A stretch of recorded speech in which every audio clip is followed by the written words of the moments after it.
rules for today. So first is that stick to the time. So we will start and finish the event on the time allocated for us. Always be present. So everyone invited should be here.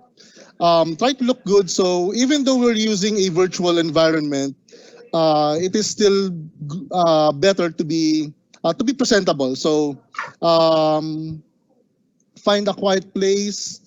Since we're using virtual, maaaring iwasan po natin yung noisy places para po makapag-concentrate tayo so that we can listen actively. Webinar is currently recorded, so it is being recorded for archiving these purposes. For our participants, you can use the Q&A box or Q&A function of Teams if you have any questions to ask for this event. So we will address that later on during the question and answer portion. And of course, be respectful to the speakers and moderators as well as to each other. Okay. So for today's agenda, after the welcoming message, we will proceed with the orientation proper, which would include background on LMS, getting to know the PDLMS logins for LMS or resetting or for forget password, and how to access your training passwords as well. Followed by asynchronous training, which would be for M365 password reset and PNPKI digital certificate. After which we will have our question and answer, which will include sharing of frequently asked questions, closing up with the closing message and wrap up. Okay, so now we are ready for the opening message of Director Abraham Abanil of the ICTS. Thank you for attending this training. Itong training, as mentioned earlier, ay para sa ating actually two yung targets for this training. Una is para ma-train kayo with regards to the operations, kung paano ninyo ma-reset yung mga password ng mga teachers, co-teachers ninyo, saka yung mga students in your particular school. This is in preparation para sa upcoming school year because we expect na magiging intensive yung gamit ng learning management system natin in the upcoming school year. No? Ang learning management system makes use of yung DepEd email account, either yung Google or yung Microsoft na email account for its credentials to be able to log into the system. No? Kaya very important to na merong capability yung school ICT coordinators to reset yung password ng inyong mga students saka yung mga kapwa guro ninyo. And then secondly, ang purpose ng ating training na to is para ma-deploy natin yung course where that is kung saan kayo makapag-register para sa inyong digital signatures which will be coming from the ICT. Itong digital signatures is very important, no? Kasi ito yung gagamitin ng ating during the election process. Meron na actually COMELEC resolution requiring the use of the digital signature from DICT for purposes of the board of canvassers. No? So kung wala kayong digital signature, hindi kayo makapag-serve during the upcoming election. Kaya this is very important. No? Kailangan yung mga teachers natin, saka mga employees natin na gustong mag-serve during the election ay kailangan silang mag-register dito sa application ng digital signatures which we will be deploying using yung learning management system. No? So it's very crucial ang role ng mga school ICT coordinators dito. Hindi makapag-access ang ating mga kapwa guro saka ating mga kabataan sa learning management system unless alam nila yung password, no? And you have that capability to reset yung password ng mga teachers, kapwa teachers ninyo saka mga estudyante para magamit nila ang learning management system for the conduct of online classes in the upcoming school year as well as for the application of itong digital signatures. Incidentally, itong learning management system natin, we have already created courses, no, mga templated courses from grades 4 up to grade 10 for the whole first quarter. So bawat course corresponds to one competency in the curriculum, and each course meron yan siyang mga series of activities, no? So for example, may activity to read a self-learning module, may activity to watch DepEd TV lecture, saka may activity to take an online quiz. The teachers will have the flexibility to add or remove yung mga activities in this templated course to make them more appropriate sa inyong mga respective classes, no?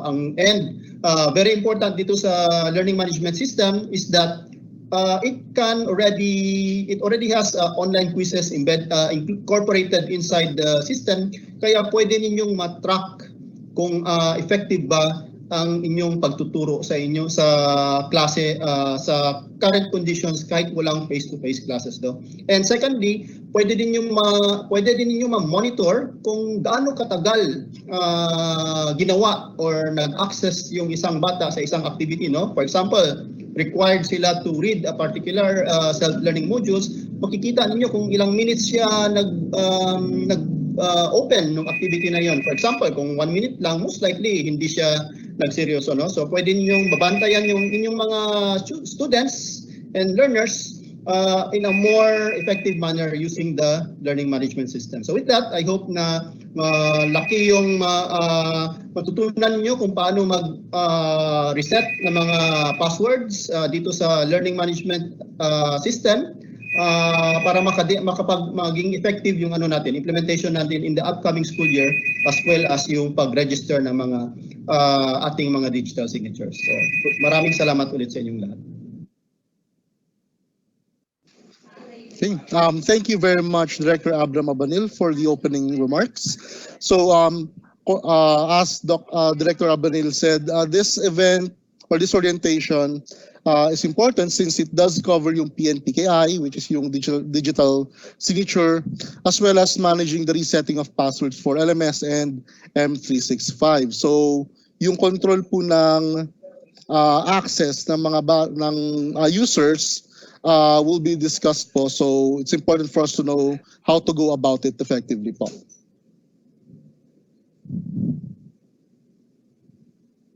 Okay, so first po natin today is yung learning management system discussion. So just a second lang po.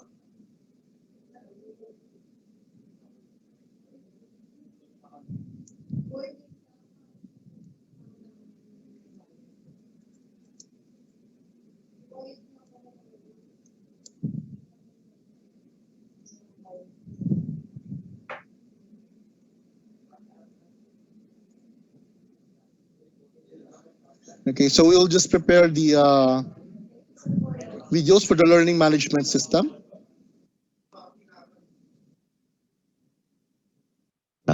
Ngayon ay tuturuan ko kayo kung paano gumawa ng bagong account sa ating PDLMS o ang Professional Development Learning Management System. Manood at sundan lamang ang mga hakbang na ituturo ko sa inyo para sa mas madali at mabilis sa paggawa ng account. Buksan ang inyong browser at i-type sa address bar ang training.deped.gov.ph.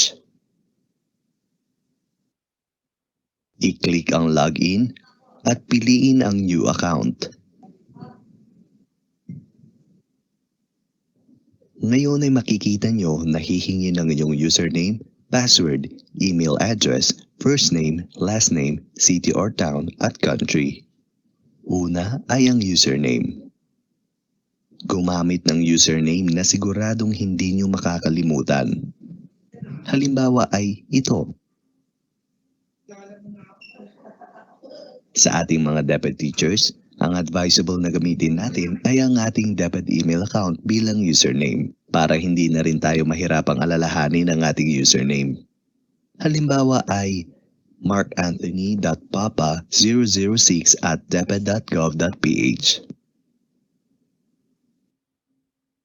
Para sa mga guro na nasa private schools at sa mga walang DepEd email ay pwedeng gumamit ng personal accounts tulad nito.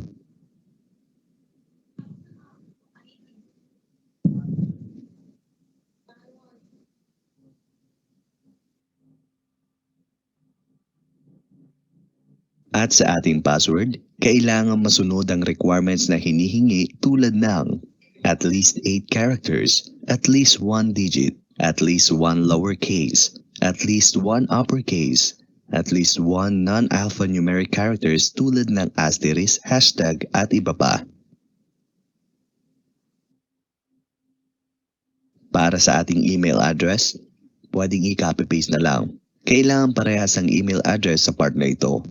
Sa ating username, email address, at email, ina-advise namin na isang email address na lang ang gamitin para hindi nyo na makalimutan. Susunod naman ay ang first name. I-type lamang ang inyong pangalan. Gumamit ng malalaking letra sa pagtatype. Ganon din sa last name. Sa city or town, halimbawa ay Indang at country ay Philippines.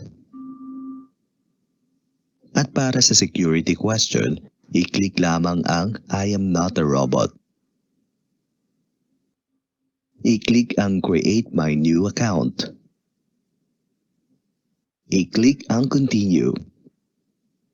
Mapapansin ninyo na nakalagin na tayo sa ating learning management system. I-click ulit ang continue. Pagkatapos niyan ay mapupunta na tayo sa ating dashboard. Maaari rin nating i-customize ang ating account. I-click lamang ang icon na ito at i-click ang profile. I-click ang edit profile kung mayroon kayong idadagdag. Kung gusto natin maglagay ng ating picture, pwede nating i-browse. Piliin ang upload file. Choose file. Hanapin natin ang ating picture. I-click ang open. At upload this file. At makikita nyo na nandito na siya. Pwede pa tayong magdagdag ng iba pang mga descriptions na gusto nyo. At kung nailagay nyo na ang mga gusto ninyong ilagay, ay i-click na ang update profile. Ngayon ay mapapansin natin sa itaas na kanang bahagi ng ating screen na mayroon na tayong picture. Makikita nyo na mayroon akong badge dahil nag-update ako ng aking profile. Maaari tayong makakuha ng iba pang mga badges after natin maka-access ng mga courses. Ngayon ay i-click ang site home at piliin kung anong course ang gusto natin puntahan. Halimbawa ay umattend tayo ng webinar, pwede kong piliin ang ICTS Educational Technology Unit. Makikita nyo ang mga courses. Pasok tayo sa Microsoft course. Halimbawa ay umattend ako sa naganap na game-based learning nitong July. I-click lamang yan at i-click ang Enroll Me. Ayan, nakapasok na tayo sa ating course. Ang Tech Talk noong July 3, 2021. Kailangan lang nating sundin ang mga requirements. Panoorin ang video at sagutan ang mga quizzes. At sa huli ay makukuha natin ang certificate. Ayan, congratulations! Ngayon ay nagkaroon na tayo ng account at pwede na nating ma-access ang ating PD-LMS. Maraming salamat po.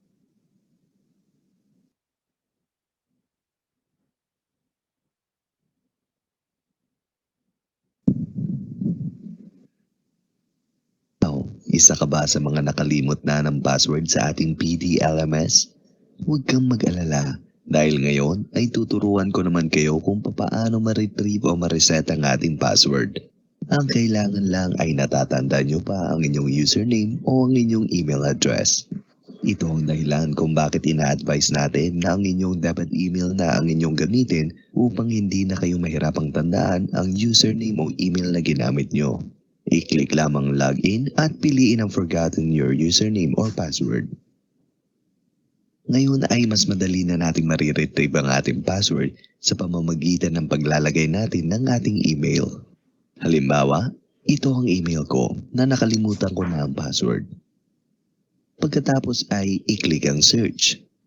Ngayon ay makikita ninyo na may nakalagay na, if you supply the correct username or email address, then an email should have been sent to you. It contains easy instructions at kapag nabasa nyo na yan, i-click lamang ang continue. Ngayon sa ating browser, magbukas ng bagong tab at buksan ang inyong email. Makikita natin na pumasok na ang email. Buksan lamang ito at makikita nyo ang mensahe sa pagre-reset ng ating password. A password reset was requested for your account. Basahin lamang ang nilalaman ng email. I-click lamang ang link upang ma-reset ang password. Tandaan, meron ka lamang 30 minuto para ayusin ang iyong password. Pagka-click mo ng link ay dadalhin ka muli nito sa PDLMS at dito mo na ilalagay ang iyong bagong password. Siguraduhin parehas ang isusulat nating password sa dalawang kahon na yan. At kailangan ay masunod natin ang mga requirements sa pagpili ng password. At i-click na ang Save Changes. Congratulations! Meron na tayong bagong password at nakalagin na muli tayo sa ating PDLMS. Maraming salamat po.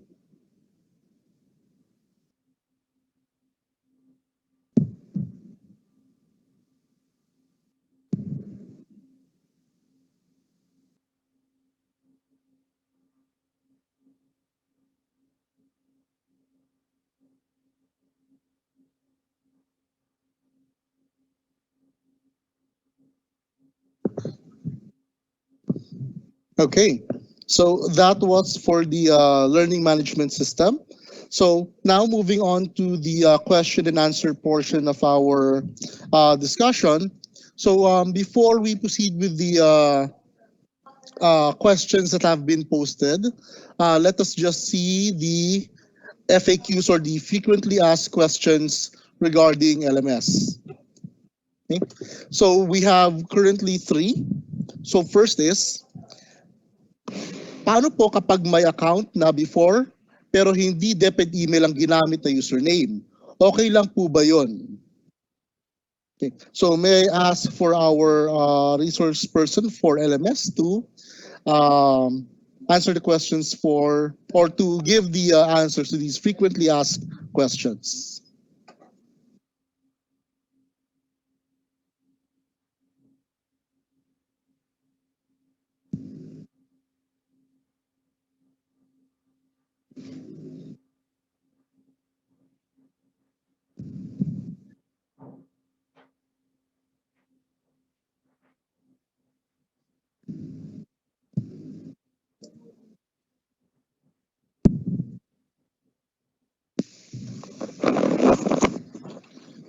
Yes, Sir Genesis. Hi, this is Gerard, everyone. So, from anyone from the LMS team po, ang pwede makasagot sa ano na to, sa tatlong frequently asked questions na ito?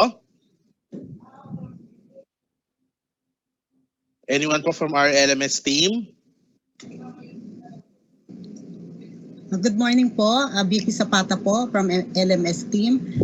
Kung may account na po before, pwede na po yung, kasi once lang po tayo sa sign in sa LMS. Pero dun po sa email ad na i-require, ang ilagay nyo na lang po ay yung DepEd email ninyo. Thank you po. Okay, thank you very much, Ma'am Vicky. So for the next frequently asked question, iba pa ba ang account sa LMS.DepEd sa training DepEd?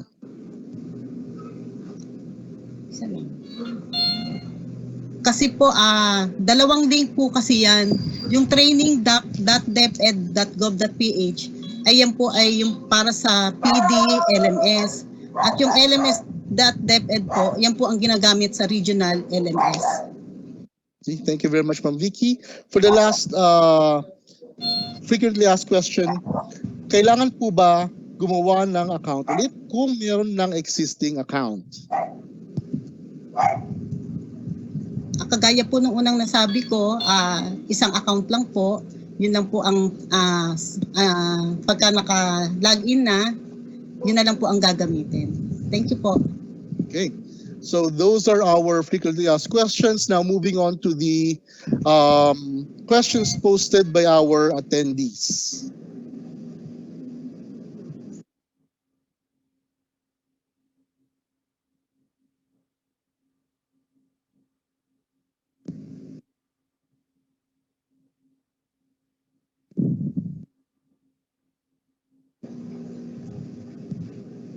Genesis, so far walang Q&A na nakapost.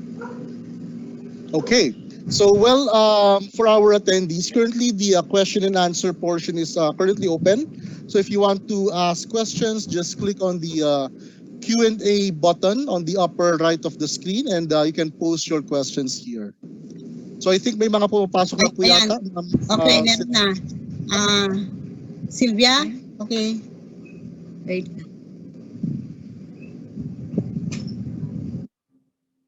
So, we will read the questions po, and then we will have our LMS teams answer the questions posted. From Anonymous, meron po bang alternative website pag bad gateway ang site? Okay, LMS team, you can answer this question. For the alternative website, if bad ang gateway ng original. Wala pong alternative website. Siguro po, try using another browser na lang po pagka bad gateway. Thank you po. Okay. Genesis? Yes, sir. Yeah. Regarding to sa bad gateway, it's a possibility that it is caused by your internet connection. Pwede rin pong hindi yung internet connection nyo. Maaari din po kasi yung network na dinadaanan ng internet connection nyo ay meron pong problema. Ngayon, para po dun sa magiging ang problema is baka sabihin natin na hindi kayo basta makapasok doon sa LMS site, ganito po kasi ang gagawin. Ang ating mga regional IT officers, maglalabas po sila ng regional memo or magpo-post po sila ng message kung anong oras po bubuksan ang regional LMS for a particular division or a particular tenant para po ma-ensure na hindi po sabay-sabay mag-a-access ang lahat ng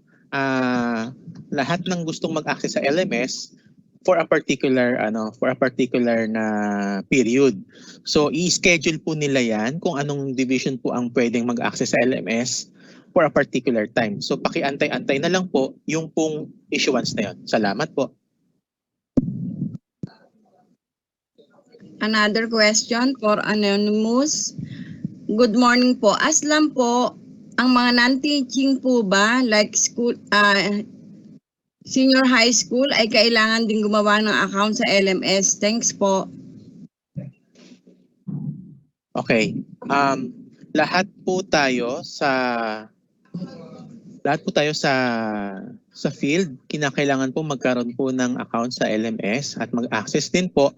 Mamaya po kasi meron din pong i-discuss sa inyo na mga panibagong proyekto or mga tasks, lalo na dun sa mga magpa-participate doon po sa national and local elections next year, and yung pong mga nagpa-participate din po sa procurement processes po sa ating mga lugar. So not only that, yung pong mga i-discuss mamaya ay meron pa pong ibang gamit yan. Yun nga lang po, hindi pa sa ngayon maibibigay ang buong detalye kasi po fina-finalize pa po. So pakiantabayanan na lang po kung para saan po magagamit po yung mga madidiscuss po mamaya. Salamat po. Another question from Anonymous. Iba po ba sinasabi nyo sa nangyayari sa link? Ayaw po tanggapin ng PDLMS ang account namin kapag login namin ng email ay regional LMS. Yun po. Yung pong nasa video po kasi ang ginamit po doon ay yung training.deped.gov.ph. Yun po yung LMS para po doon sa central office. Pasensya na po, no? Yung pong sa region, ang gagamitin po ay lms.deped.gov.ph. Tama po, Ate Vicky? Yes, Joseph. Tama yun. Ate Yes, Sylvia pala, sorry. Sige po. Another question. Hi po, saan ko po makikita yung option kung gusto ko po palitan ang role ng account ko? Ay, siguro later pa to, hindi pa to na-discuss.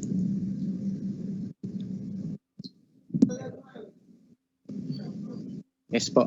Pagdating po sa accounts, basta po regarding accounts, you have to coordinate with your division IPOs po.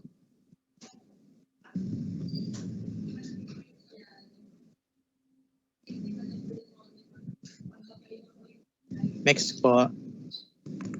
I already have a previous account on LMS using my Office 365 account provided by DepEd. Do I need to create a new account using my DepEd account? Hindi na po. Pag meron na po kayong existing, pwede na pong gamitin niya yan. Pero yun nga po, kamukha ng sinabi ko kanina, sa ngayon po, hindi pa po kayo makaka-access na or makaka-enroll doon po sa course na ilalabas po sa LMS. Kasi po, hintayin lang po natin yung issuance po na manggagaling sa region division kung anong oras or anong period po kayo pwedeng mag-access sa LMS po para hindi po sabay-sabay at hindi po matraffic. Salamat po. From Anonymous, pwede po ba yan offline para sa maraming bata na walang internet connection? Unfortunately po, ang ating LMS po ay online-based po talaga siya, web browser-based. So kinakailangan po talagang may internet po.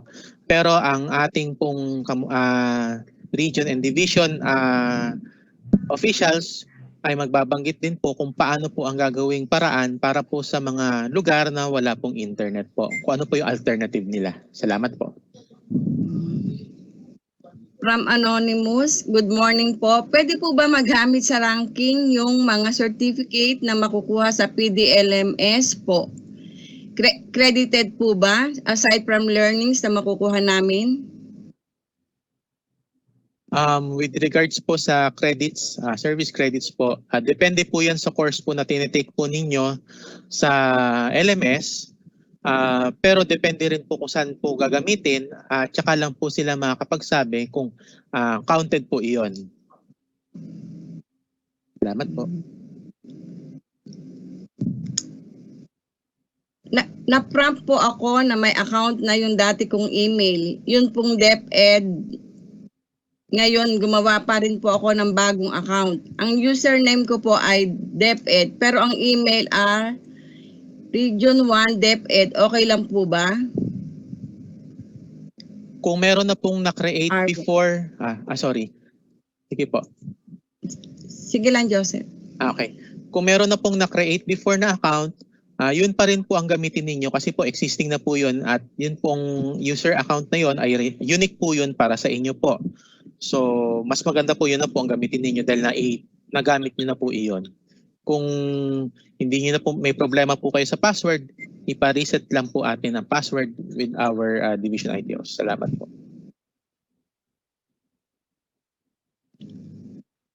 From Anonymous, paano naman po ang division na ang ginagamit ay printed modular? Bakit po puro online ang ginagawa ng training? Bakit po walang training para mapaganda ang printed? Ay, parang hindi.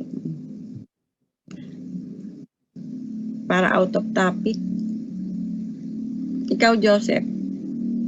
Sagutin mo ba? Ganito po. Ito pong LMS po ay isang tool na pwede po nating gamitin para po sa ating trainings. Kaya po ito pinupush po ng management kasi po dito rin po kasi maiipon din po yung lahat ng trainings na inyo pong tinik, lahat ng courses na inyong tinik. So, lahat po 'yun nakalista na po dito, hindi niyo na kailangang maghanap pa ng inyong records kasi po this will be considered official po yung mga trainings po ninyo and meron na rin po kayong ditong na-generate na certificates. So, kung mawala man po yung inyong certificates, kung masira man, pwede pa rin po ninyong balikan ito at ito po ay pwedeng gawing reference din po ng ating division and regional officials and offices. Salamat po.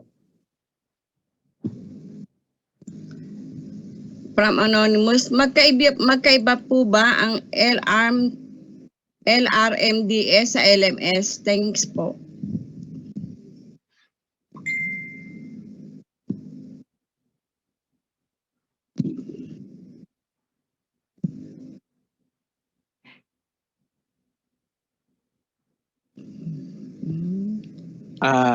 Okay. For a while po ha. Kasi hindi po ako sure doon sa particular na scenario pong iyon. Tanungin ko po yung ating mga kasama. Ate Vicky, Ate Sylvia, or anybody from LMS group?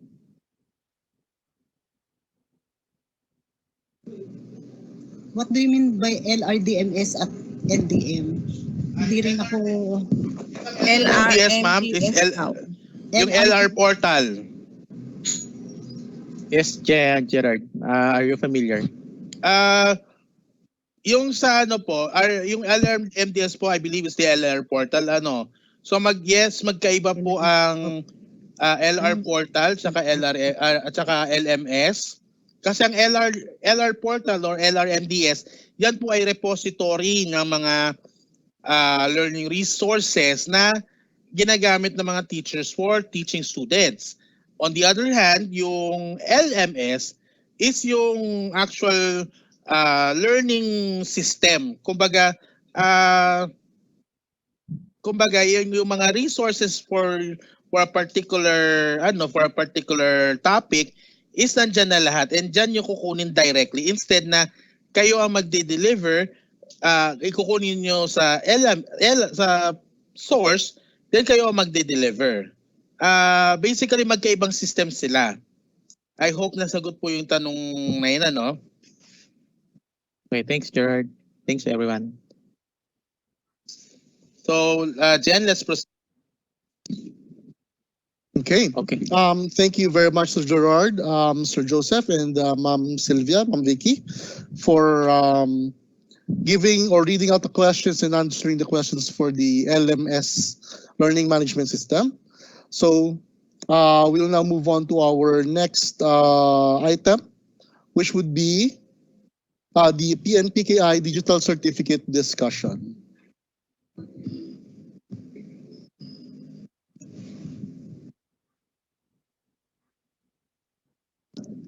Hello, good morning po.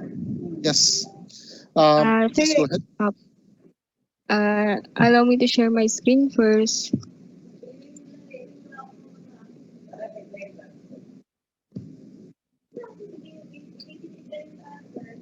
Before I proceed to my presentation, gusto ko lang pong batiin na magandang umaga po sa lahat ng ating attendees. And today, I'll be discussing a short orientation on PNPKI application. First, ito yung mga requirements, PNPKI application form, PNPKI course, and dapat sinicertify ng personnel officers or HR units yung mga requirements na to. Before that, let me share again my screen para dun sa itsura ng PNPKI application form.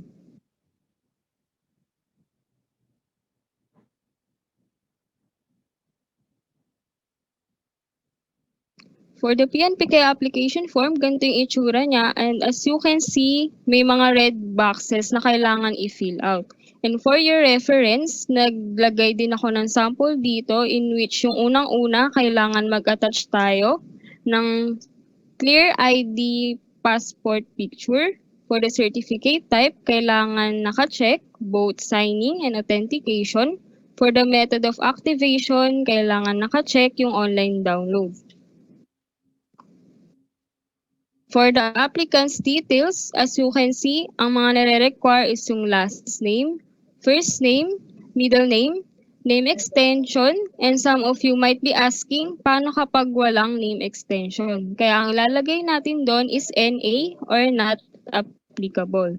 Gender, nationality, date of birth, TIN number. For the organization, agency, or company, if you are from region or division, kailangan naka-indicate complete yung details na yon.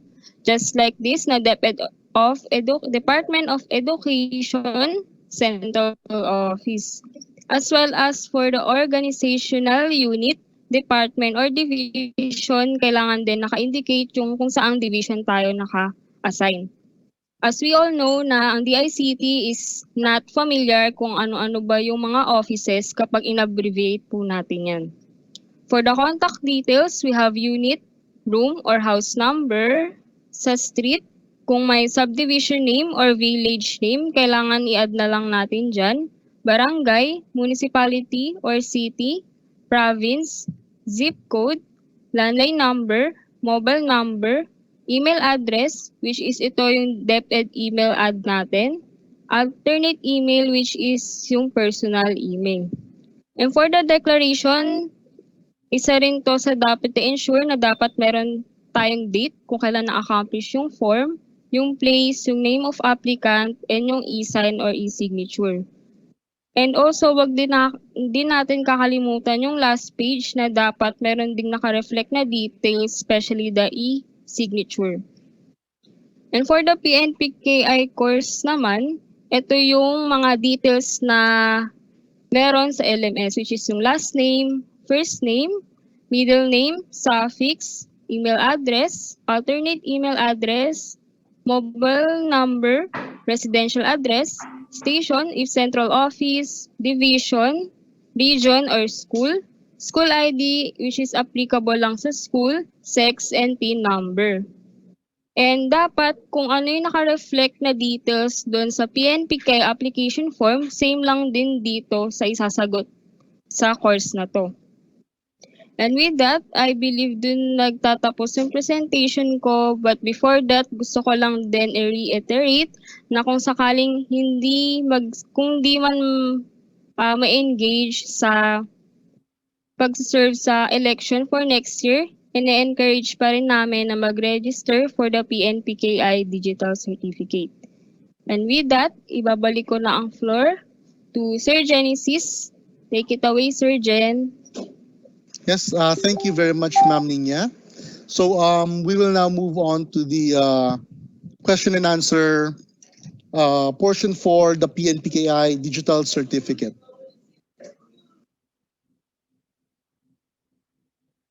Okay, so let's check if there's any questions posted for or related to PNPKI.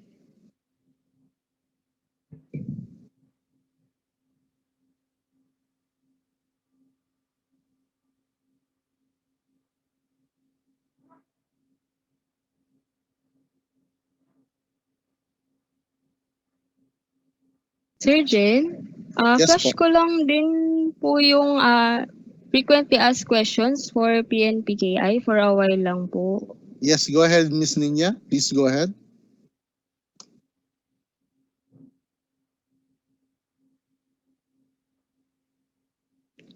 For the FAQs, first, paano kapag nakapag-submit na po before ng requirements for the PNPKI?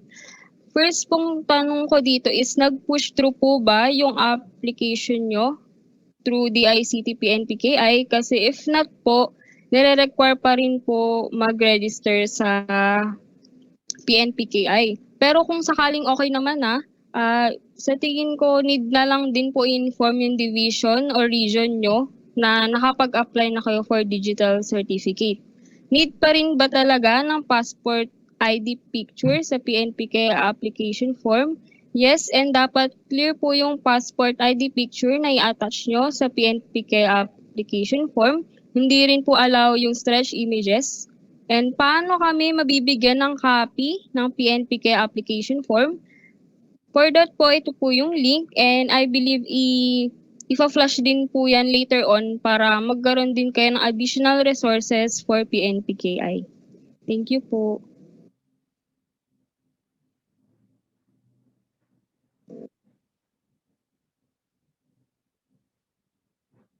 Okay. Ma'am Sylvia, any questions posted for PNPKI? Any questions posted?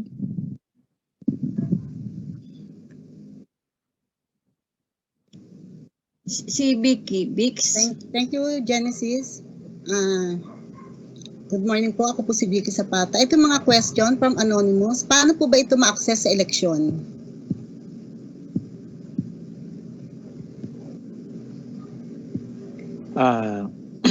Okay. For that question, ganito po. Ang COMELEC po kasi ang nag-require na maggagamit na po ng digital signature sa susunod na eleksyon.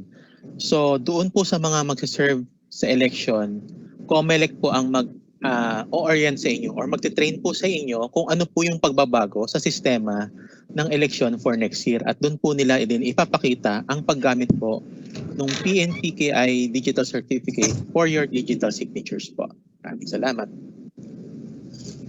Another question from Anonymous. Paano po i-submit yung form? Okay. Ninya? Hello. For form po, through LMS po yung pag-submit nung sa PNPKI application forms po. Thank you po.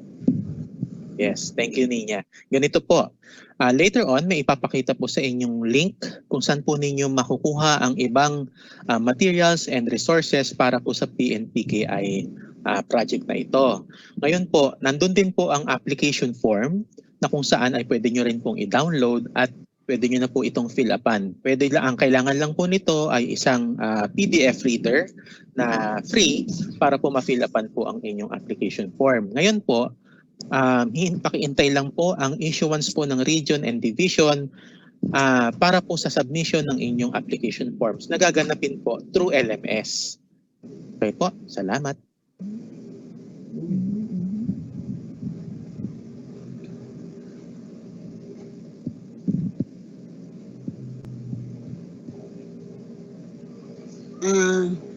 Another question po from Anonymous. Clarification lang po, para saan po ang certificate ng PNPKI at ano po ang meaning niyan?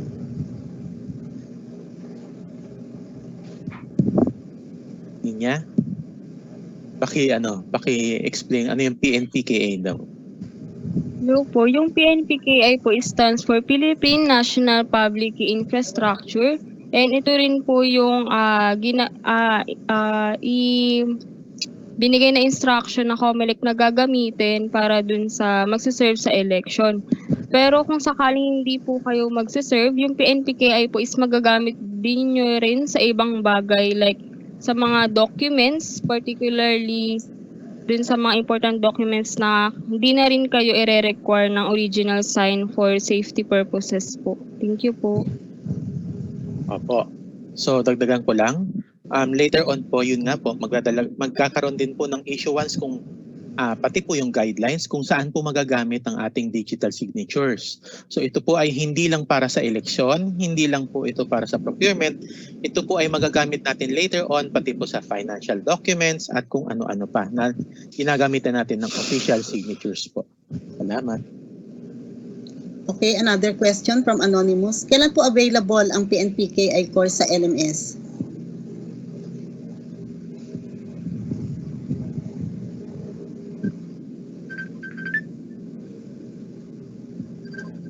For that question po, Ma'am Vicky, yung course po is i-open po once na meron na rin pong advice from the RITOs po or focal person po na ma-assign. Yes, tama yan. Opo. Hintayin nila yung Opo. issuance ng region division. Okay, another question from Anonymous. Good morning po. Gaano po ka-secure yung system? Kasi po halos lahat ng sensitive data ay hinihingi po ng system. Okay, ganito po iyan. Ang bawat region po ay bumubuo po ng regional PNPKI task force or PNPKI team. So, iilan lang po ang tao na kasama ng team na ito para po ma-ensure na secured po yung data na i-share ninyo through your application forms. So, later on po, i-discuss or magpo-post din po or magre-release din sa issuance kung sino-sino po sila o ano po yung proseso para po ma-ensure na secured po yung data ninyo na i-disclose nyo doon sa application form. Ngayon naman po, kung ang question naman po ninyo ay tungkol po sa paggamit, ganito po iyan. Para rin po yan sa email accounts po natin. So kung halimbawa ako po ay binigay ko sa iyo ang email account ko, tapos binigay ko rin ang password ko. So doon pa lang po, compromise na po yung ating email account kasi meron na pong ibang nakakaalam. So wag po kayong magtaka kung ma-hack po or magalaw na po yung inyong email account unless na baguhin niyo po kagad yung password. Same thing din po sa pag-attach na ating digital signature. Kung ang ating digital signature po, pag in-attach po natin, it would require you to sign in your account, then yung password para po it signifies that you are approving the affixation or approving na may affix yung signature ninyo, doon sa document at kung saan man po ito gagamitin. Salamat po. Okay, thank you, Joseph. Siguro last question para mag-give tayo sa next topic. From Anonymous, tanong lang po, ano pong format ang kailangan para sa e-signature and picture po? Nag-try po kasi kami mag-fill out, kaya lang hindi po nakita yung PNG or JPEG format. Thanks po. Okay. Pagdating po sa picture, pwede rin pong gamitin dito ang selfie na kung gagamitin po natin ang camera natin. Just make sure lang po na ang makukunan po ninyo na picture ay hanggang sa balikat po, no? Makunan ng ating balikat. Tapos po, malinaw siya, hindi siya stretch o hindi siya blurred. As much as possible, maganda rin ang lighting o nasa maliwanag na lugar kayo para po maganda naman po ang pagkakakita sa picture po natin. As much as possible, PNG or JPEG format, wala naman pong sinasabi na kailangan ay white background. Yun po, no? Tapos po, paki-resize na lang po ang ating pictures sa passport size na required dito sa Pilipinas, hindi po yung passport size na ibang bansa. Later on po, makikita nyo rin po yung size na iyon, yung exact dimensions doon po sa i-issue sa field. Tapos po, pagdating sa digital signature naman, yung ating electronic signature, hindi pa siya digital. Sa electronic signature, pwede po kayong kumuha ng magandang marker na continuous ang ink flow, tapos pipirma po kayo ng malaki. Mas maganda po yung malaki po yung pirma ninyo sa papel, tapos po iscan ninyo. Siguraduhin lang po natin na maliit po yung border ng ating image ng signature para po pag-attach po natin do sa application form ay malaki rin po siya, hindi po siya sobrang liit. Ngayon po, kung may tanong kung bakit kinakailangan na i-attach to doon at hindi na lang scan yung buong application form, kasi po, i-require po ng PNPKI na i-extract po yung picture tsaka yung signature ninyo at yun po ang lalagyan ng encryption para po mabigyan ng digital certificate for your digital signature po. Maraming salamat.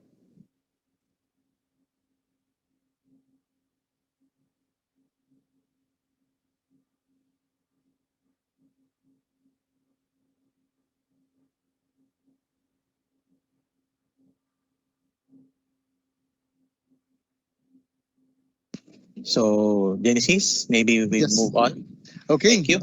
Thank you, Sir Gerard, Sir Joseph, and Ma'am Nina for answering the questions for PNPKI. So we will now move on to our next topic on the agenda. Or before that, maybe we can flash the link for PNPKI resources onto the screen for the attendees as well.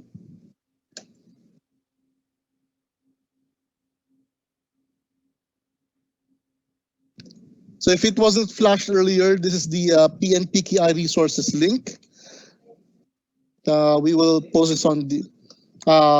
So if you wanna screenshot this, you can do so now before we move on. Okay. So for our next agenda, we will now tackle Microsoft Office 365 password reset. So may I call on for our resource speaker to take over the screen sharing.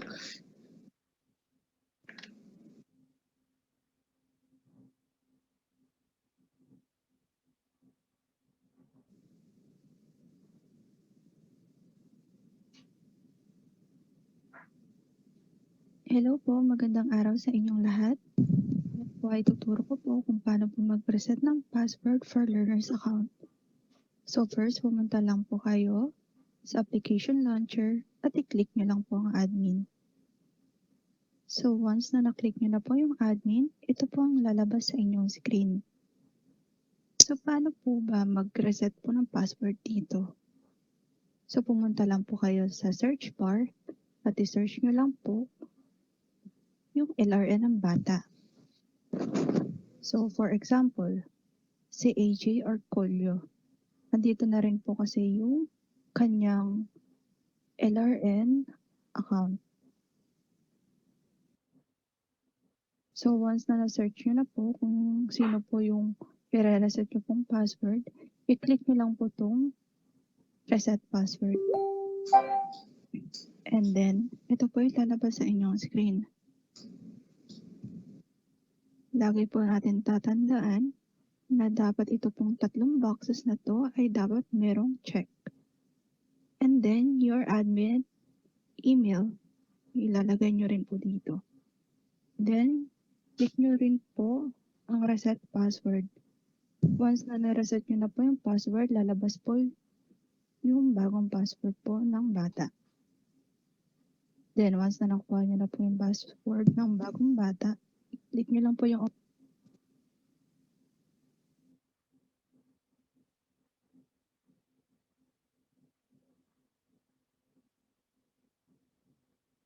Hello po, magandang araw sa inyong lahat. Ngayon po ay tuturuan ko po kayo kung paano po mag-reset ng password para po sa mga ICT coordinators. So first, open your web browser and go to www.office.com. And then click sign in. Once na nakapag-sign in na po kayo, pakilagay na lang po ang inyong username and then your password.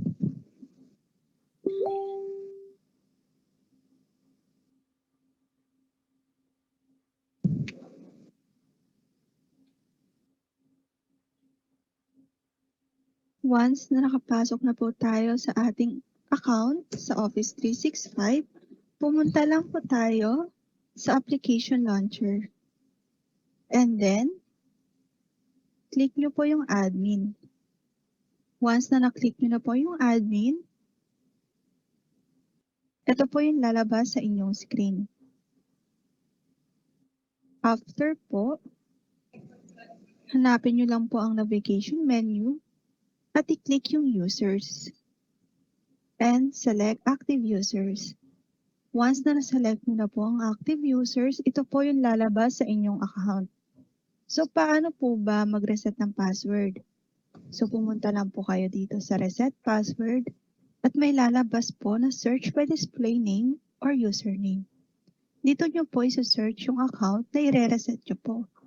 So, for example,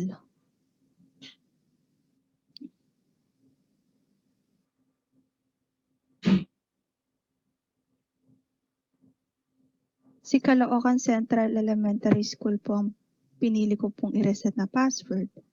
So, click nyo lang po yung select and then ito po yung lalabas sa inyong screen. Lagi po nating tatandaan na ito pong 30 box ay dapat naka-check po ito.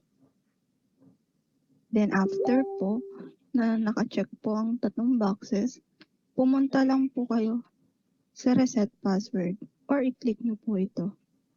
Once na na-click nyo na po yung reset password, lalabas po sa inyong screen yung na-reset na pong password or yung bagong password po. And then once na nakuha nyo na po ang bagong password, may makikita po kayong sa ibaba na okay, then click okay.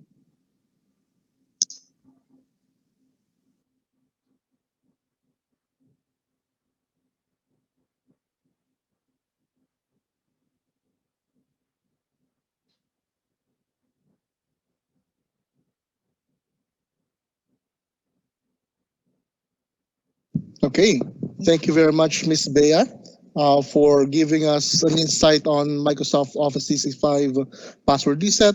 So we will now move on to our question and answer. If you have any questions for Office or Microsoft 365 password reset, please comment on our Q&A portion. Before we do so, let us look at the frequently asked questions for Microsoft 365. So, first one is, paano kung wala pang account ang learner? Kanino po kami lalapit? Sir Gerard, if you would like to answer the question, or would you like me to answer this question instead?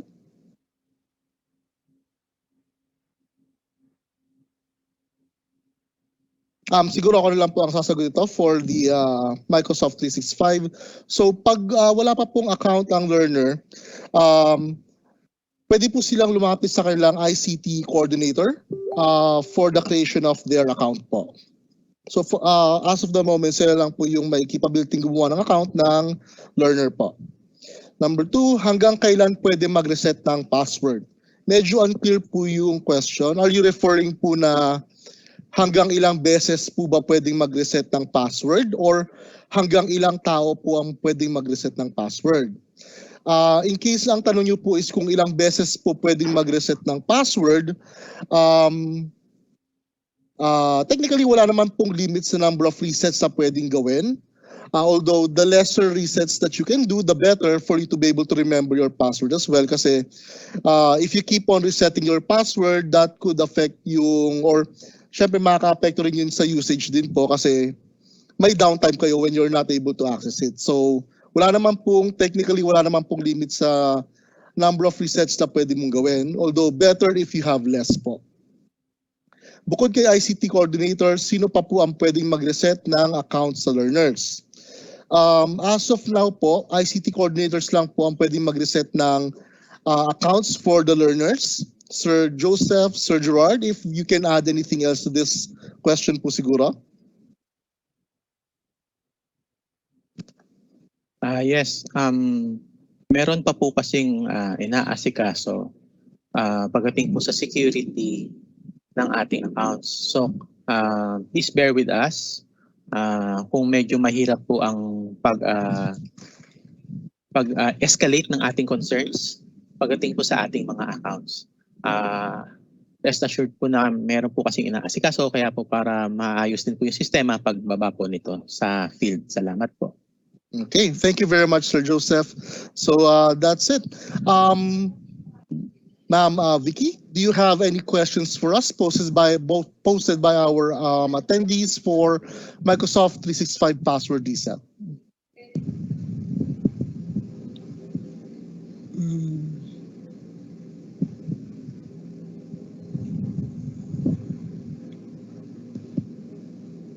Good morning. From Anonymous, hindi ko nagamit ang Microsoft 365 na binigay ng DepEd. Paano po ba yun?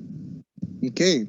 Regarding po doon, when you say na hindi po siya nagamit, does that mean po na hindi mo pa po siya nagagalaw? Or are you unable, or is the login po na binigay hindi po gumagana? If that is the case po, we advise that you contact your division ITO in case na kailangan pong i-reset ang password niyo. Kasi if for the first time pa lang po kayo mag-access ng M365, yung temporary password po niya is meron po siyang time limit. So in case na hindi po siya nagalaw agad, maaari pong naglapse po yung temporary password. If that is the case, kailangan po siyang i-reset for you to get a new temporary password, which you will change upon first signing on po.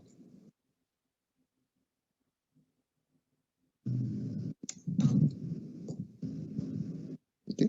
Ma'am Vicky? Sorry, Ma'am Celia, next po.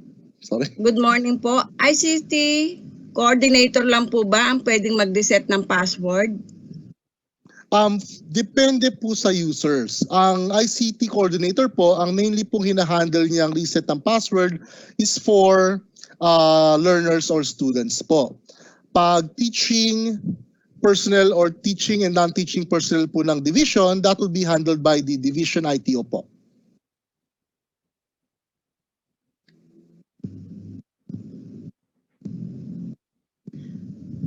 From Anonymous, paano po makagagawa ng account ng learner ang ICT coordinator? Okay. Creation of account, or how does the ICT coordinator create the account? Well, number one requirement po is yung DepEd email po. So dapat meron pong active DepEd email yung learner for the ICT coordinator to be able to create an Office 365 or M365 account for them. Link po kasi sila pareho. Sir Gerard, Sir Joseph, is there anything else or any other details you want to add po sa question na ito? Yeah, doon sa creation ng accounts kasi, from what I've heard is kinukuha muna yung list of learners. Kung sa learners to, no, kinukuha yung list ng learners tapos sinasubmit sa division ITO. Then sa division ITO will forward it to central office through the solutions development division for the creation of accounts. So kaya ganun po yung proseso is yung Division ITO po ang mag-certify doon sa list na manggagaling sa School ICT Coordinator. Then si SDD po ang mag-create na po ng accounts. Thank you. Another question from Anonymous. Di po namin magamit yung account po ng school namin. Di po maalala yung password. Kanino po pwede magpa-reset? Same thing po. Basta po yung resetting of passwords po, pwede po sa ating Division ITOs po. At actually, para naman po doon sa dati ng ginagamit na accounts, nakalimutan lang, para po sa email natin na pwede nyo pong pindutin yung forgot password para po ma-reset yung password ng account po na iyon. Salamat po.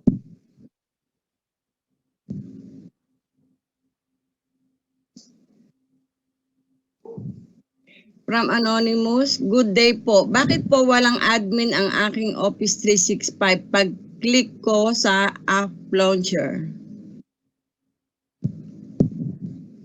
Siguro Okay. Para po dun sa mga accounts po, kailangan po kasi munang maisama kayo doon sa list na gagawin po mga administrators po. So you have to coordinate with your division ITOs po pagdating po sa mga ganun. At kung kayo po ay school ICT coordinator. Salamat.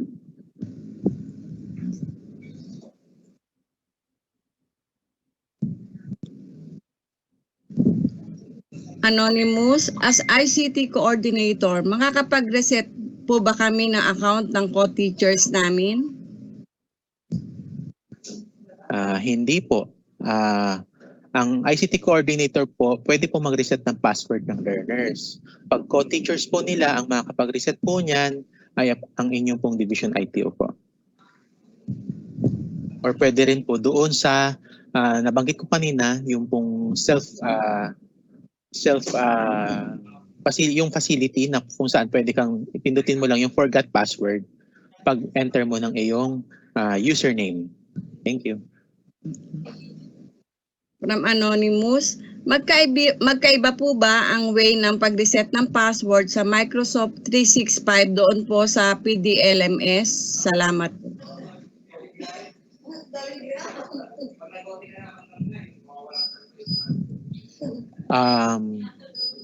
Ang pagkakaalam ko po, magkaiba po yan. Kasi po ang pag-reset ng password ng Office M365 account ay iba po yan facility pag compared po doon sa account po ninyo sa PDLMS. Unless na pwede po ninyong gamitin or pwede nyong gamitin doon sa PDLMS ay inyong Microsoft account.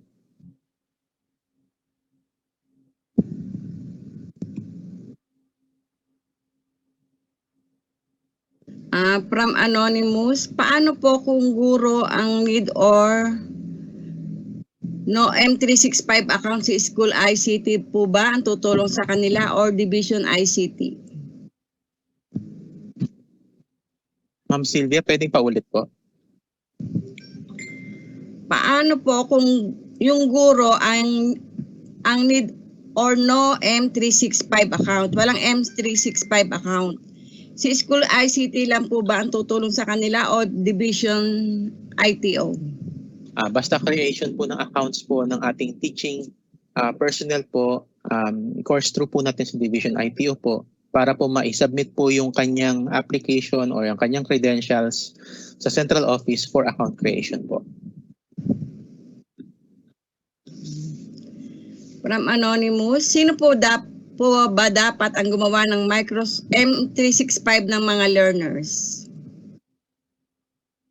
Okay, yung listing po nung learners po, yung listahan po nila should be facilitated po ng ICT coordinator through their advisors din po.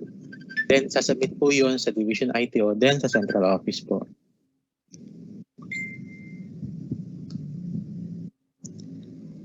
From Anonymous, paano po yung mga teachers na wala pang M365 account?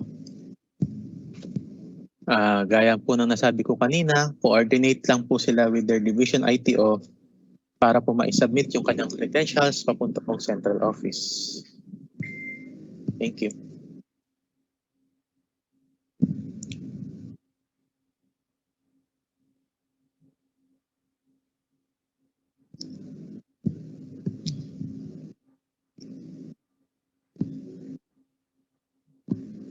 Wait lang.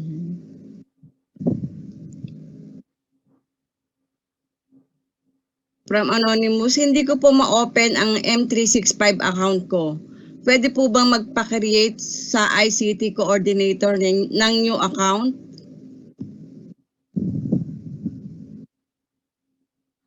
Ganun pa rin po kung ang nagbigay po ng question po ay isang teacher, hindi po sa ICT coordinator po natin, pwede pong i-coordinate pero po ang pinaka main po dyan na pagdadalan po ninyo ng concern din ninyo ay ang division ITO po.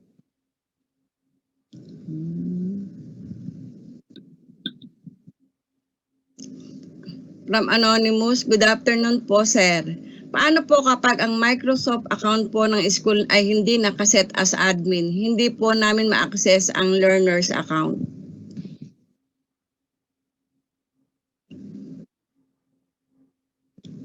Pareho na rin po yan ng nasagot ko kanina. Kailangan po is maset muna o kayo ay maging admin po kung kayo ay ICT coordinator. Para po kayo, Division ITO po magbibigay po ng authority po. And i-coordinate din po sa central office para sa resetting ng password ng learners. Thank you po.